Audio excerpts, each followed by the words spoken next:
ప్రజాస్వామ్యాన్ని గౌరవించని పార్టీ అలా ఏదైతుందో అది కాంగ్రెస్ పార్టీ. ఇలా నక్సలైట్లు పీపుల్స్ వార్ మొదటి నుంచి కూడా ఈ రాజ్యాంగాన్ని వ్యతిరేకించింది, ఈ ప్రజాస్వామ్యాన్ని వ్యతిరేకించింది. కాబట్టి మేము దేశవ్యాప్తంగా ఇవాళ నక్సలిజం గ్రామాలలో తుడిచిపెట్టకమైంది, ప్రజలు తిరస్కరించారు.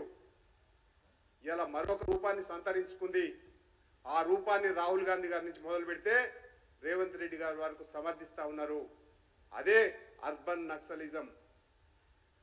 100% భారతీయ జనతా పార్టీ ఈ దేశ సౌభాగ్యం దృష్ట్యా, ఈ దేశ హితం దృష్ట్యా అర్బన్ నక్సలైట్లని వ్యతిరేకిస్తాం.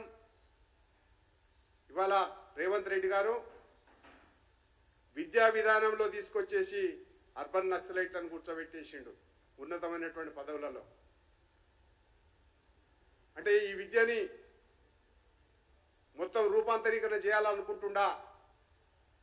అదే పౌర హక్కుల సంఘం నాయకులతోటి జాతీయ విద్యా విధానాన్ని వ్యతిరేకిస్తూ ఉన్నాడు. కమ్యూనిస్టు పార్టీలతో కలిసి ఇవాళ ఏ అంశం దొరకక కేంద్ర ప్రభుత్వం మీద, నరేంద్ర మోడీ గారి మీద ఇవాళ ఈ పద్మ అవార్డుల పేరు మీద రాజకీయం చేయదలుచుకున్నారు. కాబట్టి మేము దీన్ని కాంగ్రెస్ పార్టీ విధానాన్ని,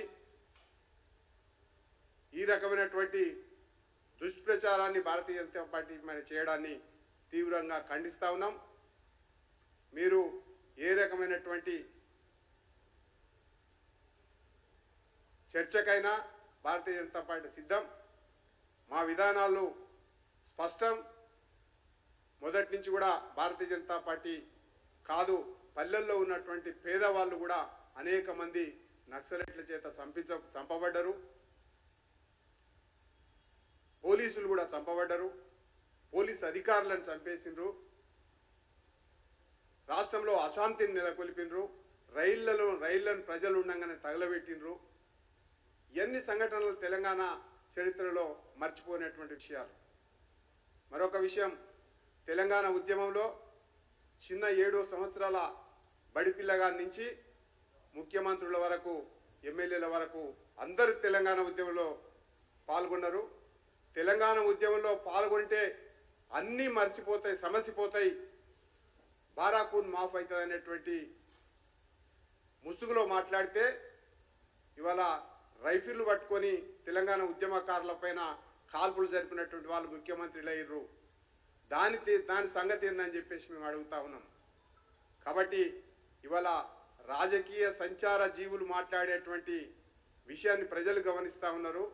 కాబట్టి దయవుంచి ఎవరు కూడా ఇష్టానుసారంగా భారతీయ జనతా పార్టీ పైన, భారతీయ జనతా పార్టీ నాయకుల పైన, భారతీయ జనతా పార్టీ సిద్ధాంతం పైన ఏది పడితే అది మాట్లాడితే ఊరుకునేది లేదనేటువంటి విషయం మాత్రం ఈ సందర్భంగా స్పష్టం చేస్తా ఉన్నాం.